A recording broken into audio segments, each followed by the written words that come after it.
So we can get on with things, don't you see? One must always get on with things. Of course, Your Majesty. I am called Simone. Are you simple, Simone? I beg your pardon? Oh, nothing. Just a little ant humor. Enjoy it. It's rare. Yes. Well, I am called Simone, and I'm searching for my sisters, Mona and Dora, who look just like me, only different. Have you seen them by any chance? We have not seen any humans who looks like any human who looks like you, or any human who does not look like you, for many cycles. In short, we have not seen any other humans while on our long march. However, the ducks may be able to help you, as they fly far and wide and see many things. Go that way, and you will come upon their marshy domain. Thank you, Your Majesty. I shall take your kind advice. That was not advice. That was a command. Now go that way. Now. Yes, ma'am. All right, troops. Let's march. Follow me. The ants begin their march chant again as the Ant Queen leads them away. The chant continues for a short time, growing fainter until we no longer hear it. I'm off to the Duck Dynasty. I hope one of those quackers has seen my sisters. Simone heads off in the direction that the Ant Queen pointed. As she hikes, we begin to hear quacking. Faint at first, then louder as the ducks and Duck Queen enter. Quack, quack, quack, Quack, Quackity, quackity, quack, Quackity, quackity, quack. It's fun to be a duck. Quack, To be a duck's good luck. quack, Quack, quack. We swim, we fly, we waddle by, and never run amok. quack, Each winter south we go, avoiding ice and snow. quack, quack, Quack. And then when it's warm, back home we swarm, duck families to grow. quack, Quack, quack, quackity, quackity, quack. quack, quackity, quackity, quack. Quack. Oh, tell me, my darling ducks and ducklings, do I speak truly? You do, You do, oh oh queen, queen, you do. Quack, quack. Quack, quack. Wonderful, wonderful. Then let us continue to swim and fly and waddle and be festive all day, every day. June bugs for all. The ducks enjoy a brief frenzy of quacking until the Duck Queen notices Simone. What's this? A human? You're not a hunter, are you? No, Your Majesty, I am not. Are you sure? Because nothing puts a crimp in a duck's festivities like a load of hot buckshot from a hunter. Rather ruffles my feathers, if you catch my drift. I am no hunter, Your Majesty. Of that you can be quite certain. Oh, good. That's all right then. Care for a June bug? You are most kind, Your Majesty, but no, thank you. Oh, I hope you don't mind if I have one. I went without lunch today and I'm a bit peckish. Oh, no, not at all. The Duck Queen quickly gobbles down a June bug. She has a brief spasm of ecstatic enjoyment, then is back to normal. Oh, delicious! Just ducky. No, sure I can't tempt you. No, really, I'm fine. Oh, suit yourself.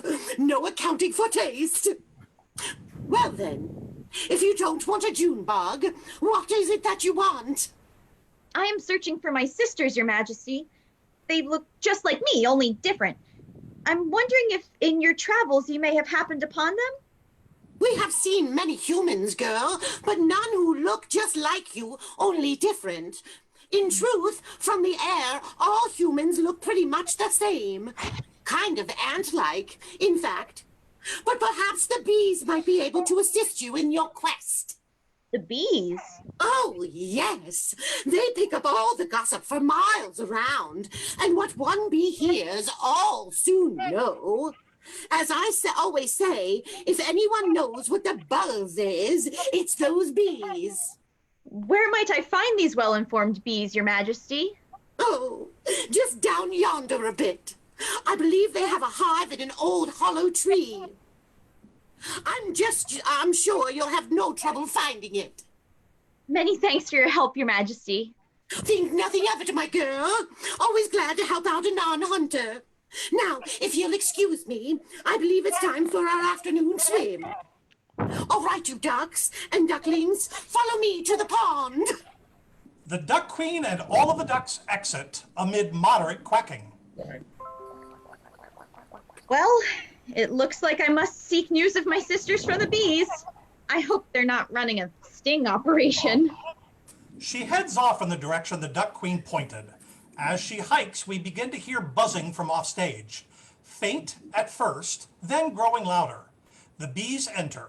Our bees show the location of flowers by doing a dance. So when one of the bees spies a flower and begins doing a fabulous dance arrangement, it causes the others to form a semicircle around him or her and encourages the dancing bee with rhythmic clapping. All the time while keeping up a constant background buzzing drone sound. Bzzz, and chanting. Dance. Dance, dance, dance, dance, Dance, dance, dance, dance, dance, Dance, dance, dance. Show us where the flowers bloom. Dance. dance, dance, Show us where the pollen's waiting. Dance. dance, dance, Give us the coordinates. Dance. dance, dance, Then we best be motivating. Dance. dance, Dance. dance, Show us the sight. Dance. Then we'll Dance. take flight. dance, Till we alight. dance, On Lily, on Rose, on Daisy. dance, We'll cram our pouches Dance. dance, until they ouch us. dance, 'Cause we're no slouches. dance, We'll make honey like crazy. Dance. You hear what I'm saying now? You feel me, my brothers and sisters? The buzzing, chanting, and dance ends. All bees respond to the queen. we feel you, Queenie. Oh, yes, we Oh, do. yes, we do. We feel you, Queenie. Queenie. Yes, we Oh, yes, do. we do. When we don't When feel we you, don't feel we're you, blue. Oh, Oh, Queenie, Queenie, we feel you. All right. That's all good then. Let's get ready to fly. The bees mill about getting ready as Queen finally notices Simone. So, who might you be? Ah, do you see what I just did there? No, not really. Humans, why do I even try? You're not a beekeeper, are you? No, I'm just a king's daughter. 'Cause I can't abide me no beekeeper. Beekeepers are always trying to steal our honey. Honey? That's just plain wrongness. Really, I'm not a beekeeper, honestly. Well, you better not be, honey. And that's all I'm saying about that. Why are you buzzing around here then? See what I just did there? Oh, never mind. Do I have a reason to be talking to you? Well, Your Highness, I am looking for my two sisters, who look just like me, only different. The Duck Queen seemed to think you might be able to help me. Have you seen them? Honey, do you know that bees are more interested in looking at flowers than at people? No offense, but flowers are a lot easier on the eyes than people. And they smell a lot better, too. But, you know, come to think of it, I maybe did see your sisters around here somewhere. At least I saw a couple of human females who looked so different from you. They could be your sister. That's wonderful news! Where did you see them? I believe they're living in a hovel on the edge of the village, just over the hill. I can tell you, those girls do not have green thumbs. They do not know how to grow a decent flower to save their lives. If not for the wildflowers blooming around the hovel, we never would have gone near there. Anyway, you should check it out is all I'm saying. Thank you. Thank you so much, I will. Okay then, good luck. We got a buzz now. Let's fly, brothers and sisters. The honey won't make itself. The bee queen and bees exit, making buzzing noise that gradually fades once they are completely gone. The bee queen said that the village is just over the hill. It must be the village that strange peppercorn person was pointing me toward. Let's see. She walks for a moment until a village with a few buildings appears in the background. That must be the hovel on the outskirts of the village. I think I see my sisters. Sisters! Mona! Dora! It's I, Simone!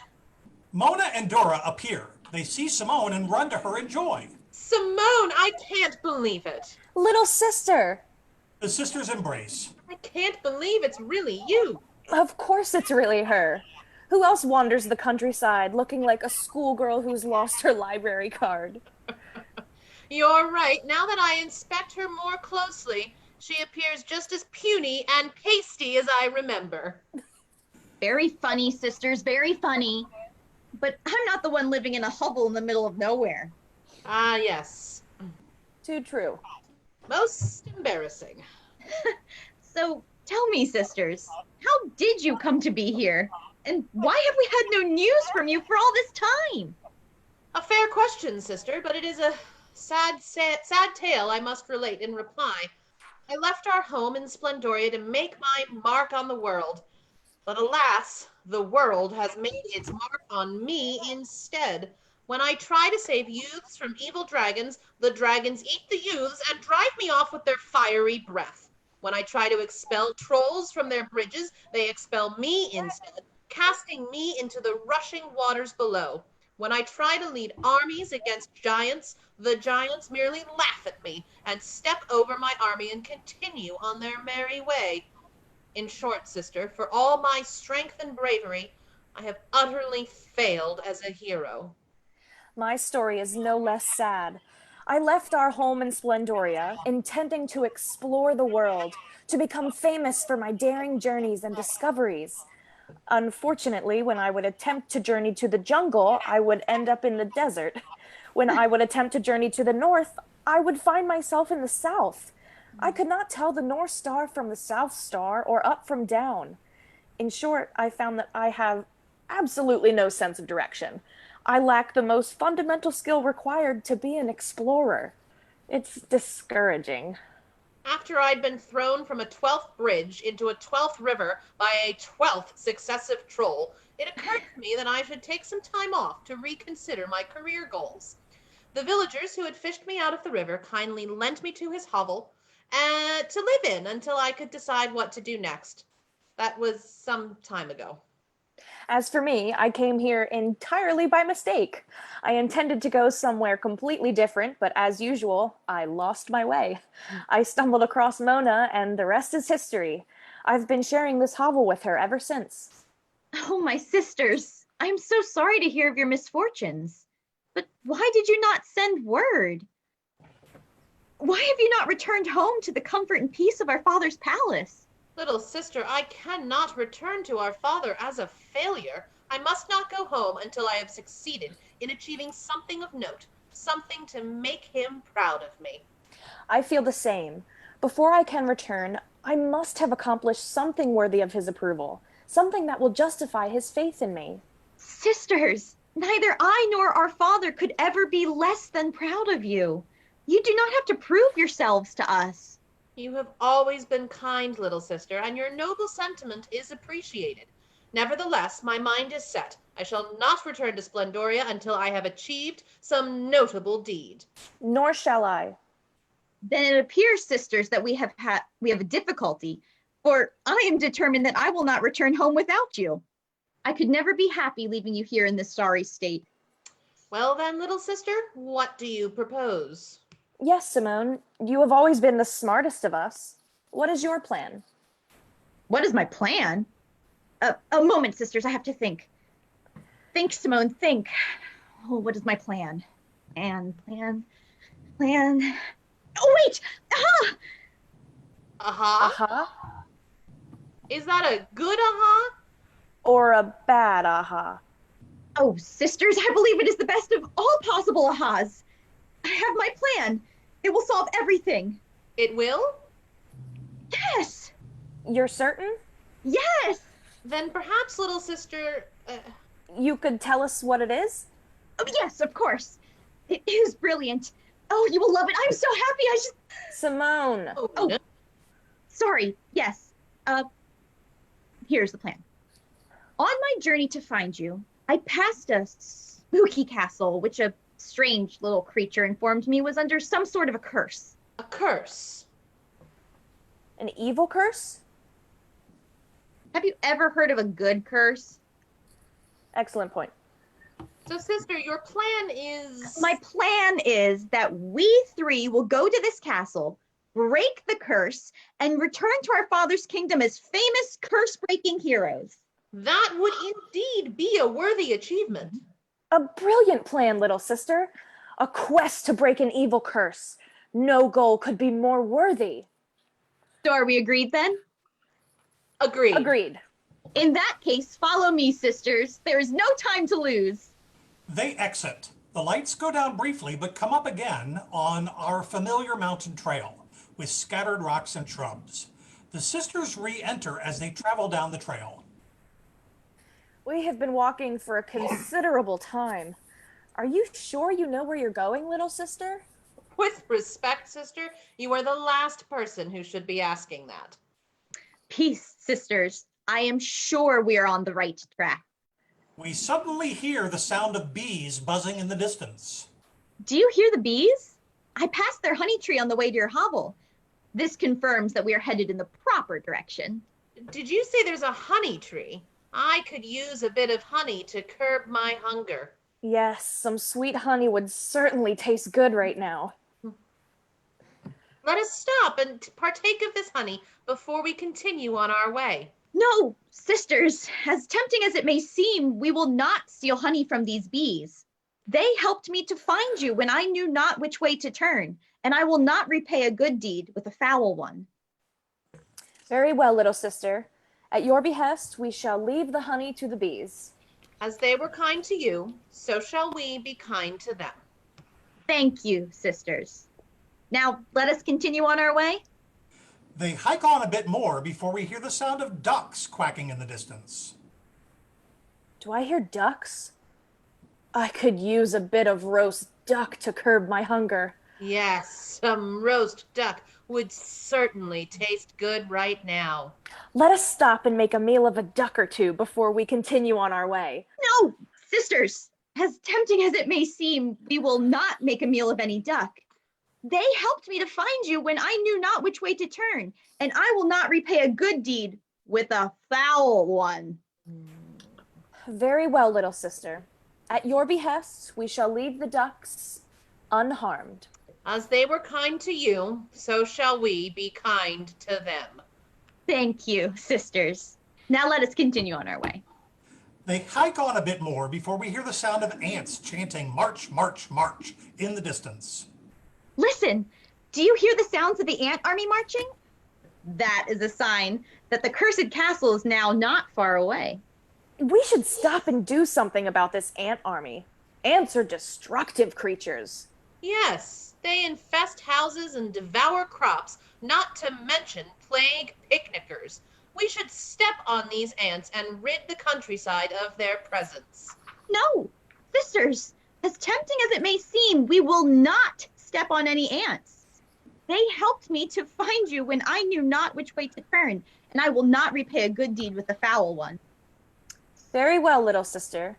At your behest, we shall leave the ants unstepped on. As they were kind to you, so shall we be kind to them. Thank you, sisters. Now let us continue on our way. They hike for a few minutes longer before we see a castle is again in the distance. Peppercorn appears again suddenly in the way that he does. Hey! What's this? Don't be alarmed, sisters. This is Peppercorn, the strange person of whom I spoke of earlier. Peppercorn looks none too pleased. He pulls out a pad and pencil, scribbles, rips off a page, presents it to Simone, who reads it aloud. Who are you calling strange? Oh, my dear Peppercorn, please forgive my rudeness. I meant insult. Peppercorn scribbles another note. Simone reads it aloud. Why have you returned to this forsaken castle?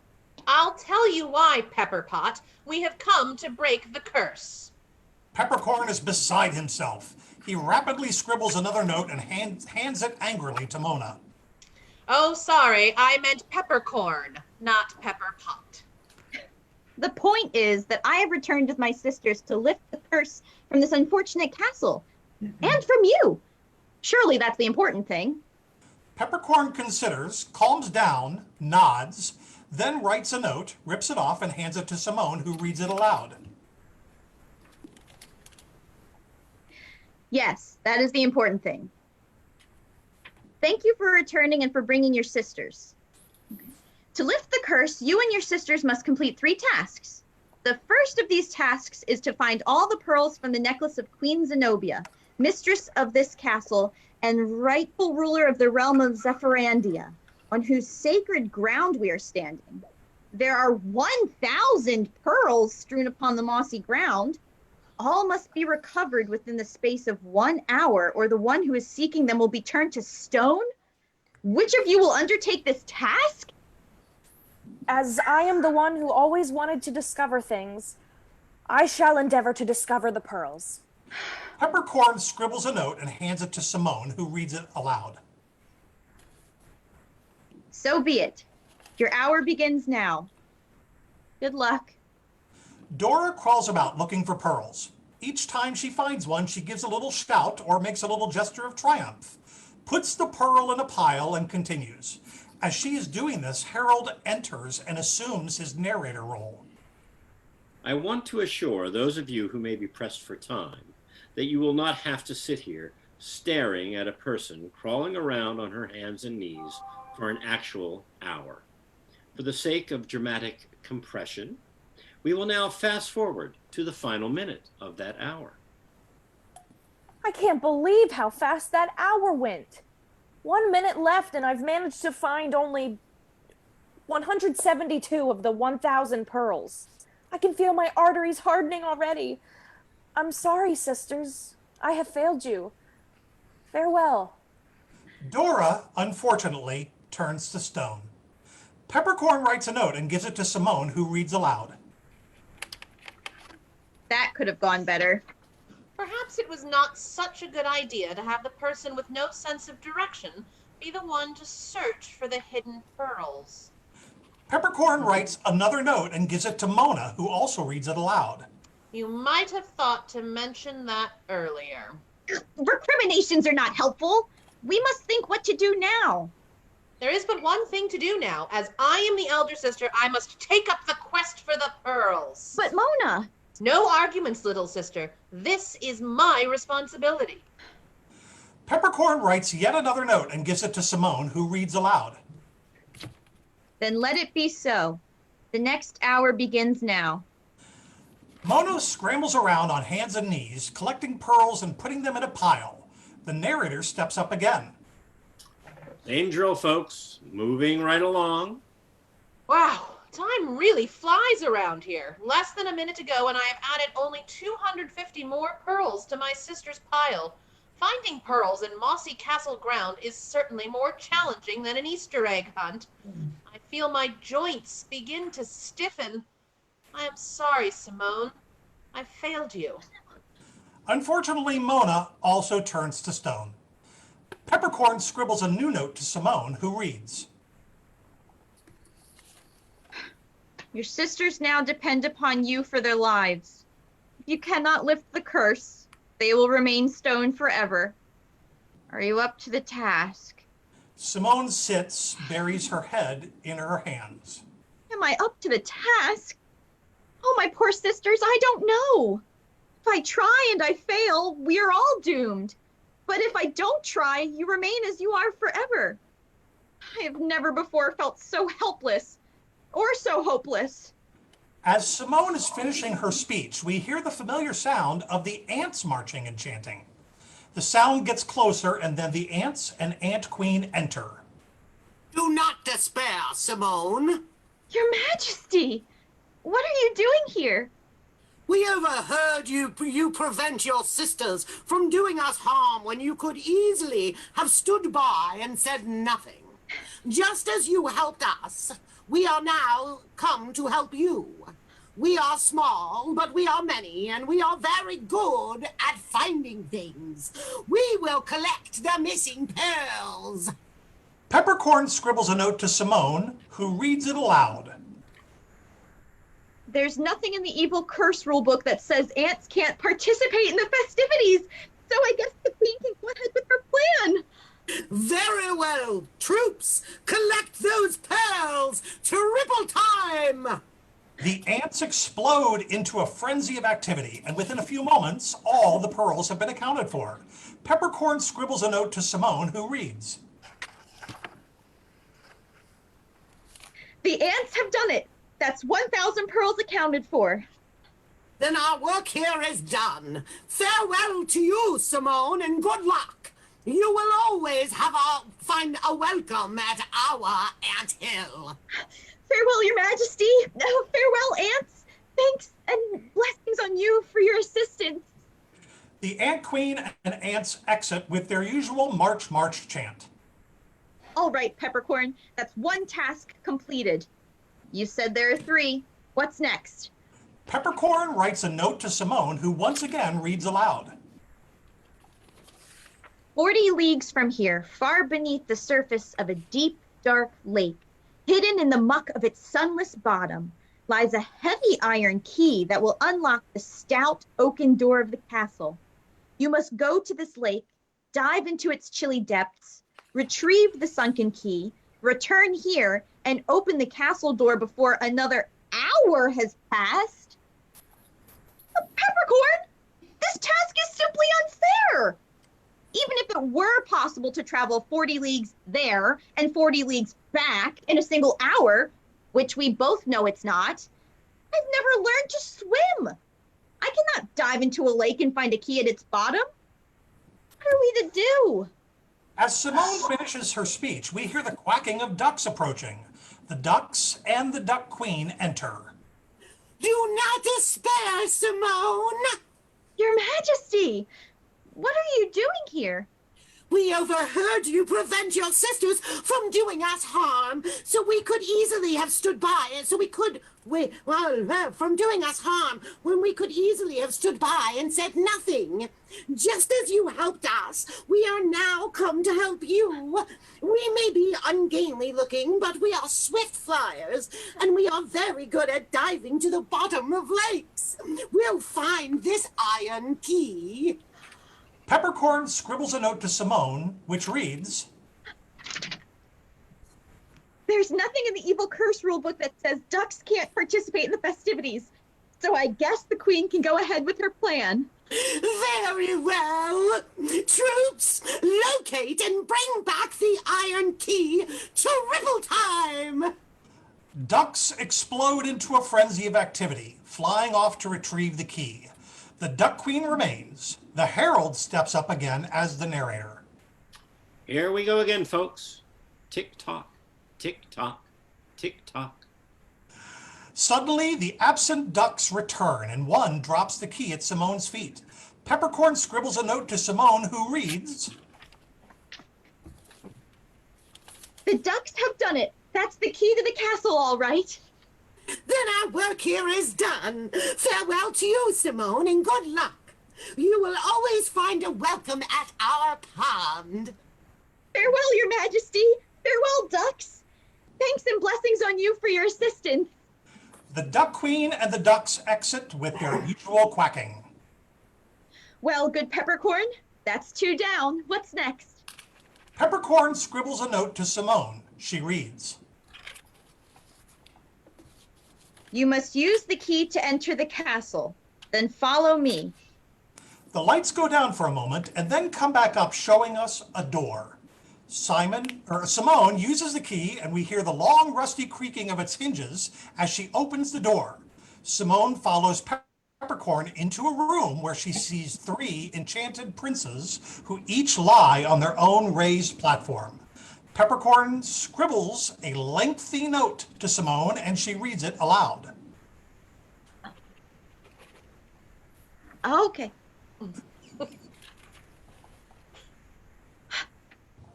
In this room are 3 slumbering princes, the sons of Queen Zenobia. They are exactly alike, only different. They are named Anton, Mark, and Joel. Anton is the youngest of the 3. Before they were enchanted, each prince partook of a different sweet food or drink. Mark tasted sweet red wine, Joel tasted a sugary frosted cake, and Anton tasted a drop of the purest honey. You must determine which of the princes is Anton and bestow upon him the kiss that will break the evil curse that has lain on this place for so long. Should you kiss the wrong prince, you will immediately join them in an eternal, enchanted slumber.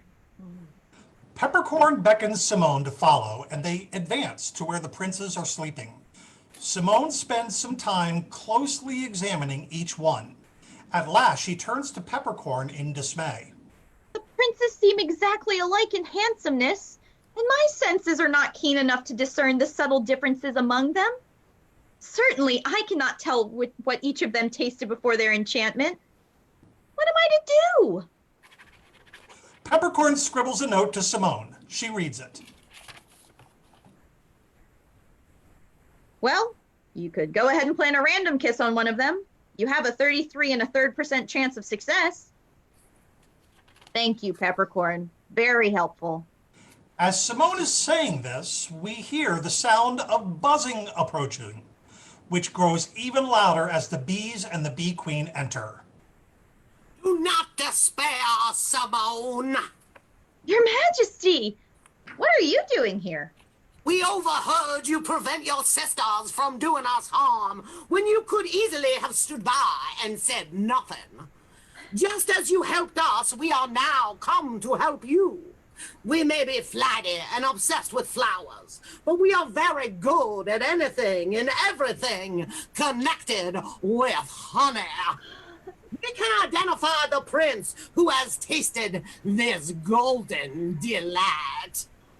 Peppercorn scribbles a note to Simone and she reads it aloud.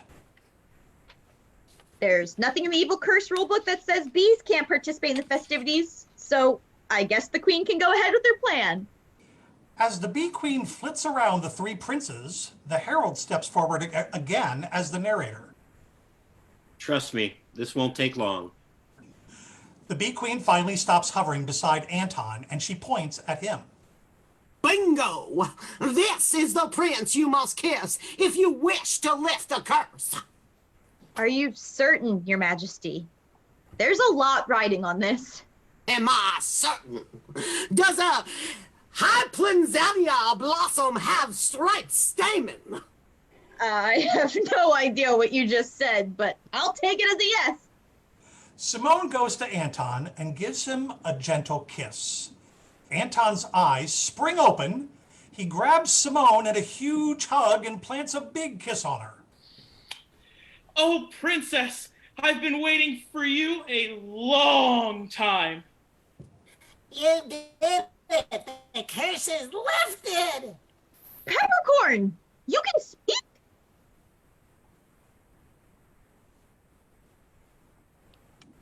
No, he can't. It was all a joke. Just At this point, the bee queen chimes in with her line. Okay. Do I have a line? Yes, I do. I'm sorry. Nice kisses, as sweet as honey. Our work here is done. Farewell to you, Simone, and good luck. You will always find a welcome at our hive. Farewell, Your Majesty. Farewell, bees. Thanks and blessings on you for your assistance. The bee queen and the bees exit with their usual buzzing. As they are exiting, Mark and Joel are also waking up. I had the strangest dream. As did I, brother. I dreamed that you and Anton and I all met beautiful princesses from another realm and were married. Brothers!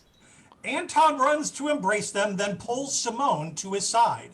Look, I did find a beautiful princess, or rather, she found me. Where's my beautiful princess? Then where's my beautiful princess? Mona and Dora, who are now restored to life, enter. Little sister, You did it! The spell is broken! we are no longer stoned. That was a tasteless joke, but under the circumstances, you are forgiven. Look, sisters, I have found a handsome prince. His name is Anton, and he has handsome brothers. Mark and Joel have been eyeing Mona and Dora and now step forward. Mona takes Mark's hand, Dora takes Joel's hand. The brothers bow and kiss the sisters' hands. Mona and Dora speak in unison. Charmed. Well, they used to be. Mark and Joel grin and bow again. Zenobia enters. Hello? What's going on here? Mother! Mother. Queen Zenobia, ruler of Zephyrandia. Your Majesty, you are restored to us. The evil curse has been broken. Your sons are alive and well, and my powers of speech have been revived. And these fine princesses, Simone, Mona, and Dora, of the kingdom of Splendoria, are owed our thanks for all of these wonders. Oh, and a few insects and waterfowl as well. Insects? Ugh, don't speak to me of insects. I have just spent years cursed to live in my own moat in the shape of a frog. Oh, and you would not believe the things I've had to eat. Is there no sorbet in the castle? You know, I really need to cleanse my palate. King Aldrich enters. Girls, you are safe. Father! What are you doing here? Well, I became worried when Simone was gone for so long, so I decided to seek you all out for myself. It was not easy. In fact, if it were not for some surprisingly friendly talking wood creatures who pointed me in this direction, I might not have succeeded. King Aldrich goes to Queen Zenobia and takes her hand. Your Majesty, I could not help but hear your request. As it happens, I have an ample supply of sorbet in my luggage. You travel with sorbet? I never leave home without it. Well, I believe we're going to get along very well. All couples engage in a flirtatious moment while Peppercorn speaks. While I Peppercorn am sensing speaks, with my strange little person powers that we will soon be seeing a number of royal weddings. the couples all join hands, and Peppercorn steps back to stand with them. They all listen to the herald as the narrator close out the play. Strange little Peppercorn proved to be correct. In short order, Simone was wed to Anton, Mona to Mark, Dora to Joel, and in a literally crowning moment, Aldrich and Zenobia were wed, combining the realms of Splendoria and Zephyrandia into an even more spacious and prosperous state than either, in their separateness, had known before. In this shining new state of Splendandia, all ants, ducks, and bees were protected species, and no citizen or travel was ever lacking for sorbet. Simone was delighted by her father's marriage to Zenobia, for Aldrich's newly found happiness was a kind of permission for Simone to be happy as well. Her fog of guilt at the death of her mother finally was dissipated, and she and her father grew closer than they have ever been. She kept the memory of her mother in her heart and felt certain that she would have approved of Zenobia and the happiness the new queen had brought back into her world. Peppercorn became a dear and trusted friend to each of the royal couples and was a frequent guest at their estates. In his spare time, he taught a Toastmasters course, which was said to be the best in all the land. So Simone, through her bravery and active kindness, at long last found all that she had so earnestly been seeking. And of course, need I say it, everyone, including me, lived happily ever after. And the lights go down and the curtain closes, bringing this wonderful play to an end. The end.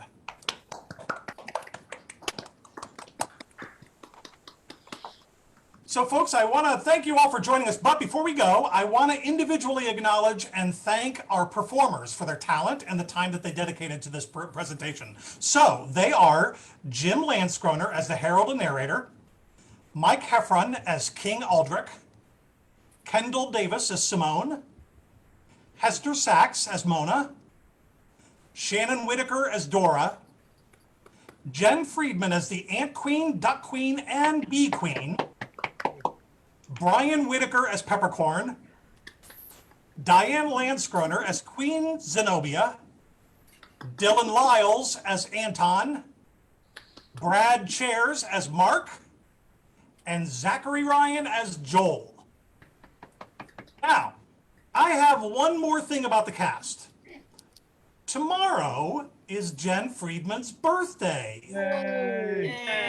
So I want everyone at home to join us on screen in singing happy birthday to Jen Friedman. Ready? Happy birthday to you. Happy birthday to you. Happy birthday, dear Jen. Happy birthday to you. All right. Thank you guys so much. That means a lot. I really appreciate it.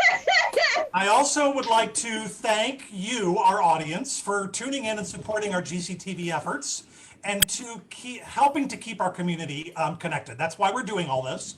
We hope you've enjoyed our presentations thus far. We've got plenty more planned for you, and we hope that you continue to tune in. And I also want to give a special thanks to Nick Carter, who is our GCTV producer and engineer. Nick, we totally can't do this without you. So speaking of Nick, I believe he might have gotten back in on the screen. We're going to send this back to him to wrap things up. Yeah. He's going to make an announcement about upcoming GCTV programming. And Nick, back to you. All right. Let's see if I can do this real quick. And nope, that's Steve. Where am I? Everybody have fun looking at Steve. There I am. Hey, everybody. It's me, back in my kitchen. I hope you really enjoyed that. I certainly did. Hopefully we'll have some more original scripts for you coming up. But next week, we have Nevin Dawson. He'll be performing for us. It'll be probably another, like we did last week. It'll be recorded earlier in the day for us, and then we'll play you something fresh that night. But who knows? We might do it live. So, like I do at the top and bottom of every show, please, if you enjoyed what you saw here this evening, consider donating at garfieldcenter.org/donate/. I don't know if the second slash is necessary, but it's on there, so I tell you to put it. That'll be it from me to you. Y'all have a good one, and see you next week.